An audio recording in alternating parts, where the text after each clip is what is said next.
බොහොම ඉස්සර කාලෙ එක පොසොන් පෝය දවසක මිහින්තලය ආසන්නයේ තිබුණ කැලෑවක මුවෙක් ඇවිද යමින් හිටියා.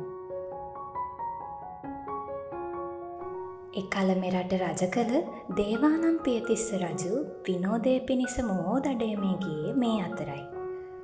මුවා දැකපු රජතුමා ඊතලයක් අරගෙන දුන්නෙන් මුවාට විද්දා. හැබැයි වාසනාවට ඒක මුවාට වැදුනේ නෑ. ඒත් මුවා එක පිම්මේ දුවන්න ගත්තා.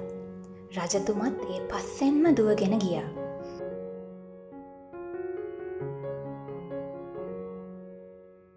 මෙහෙම දුවද්දී එක පාරටම තිස්ස කියලා රජතුමාට කතා කරන සද්දයක් ඇහුණා. නැවතිලා බලපු රජතුමා දැක්කේ මිහින්තලාව උඩ සිටි මිහිඳු මහරහතන් වහන්සේ ඇතුළු පිරිස. සමනාමයන් මහරජ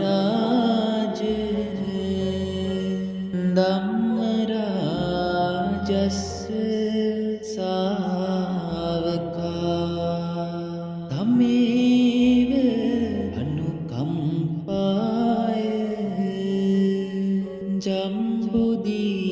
ජම්බුදීපා ඉදාගතා.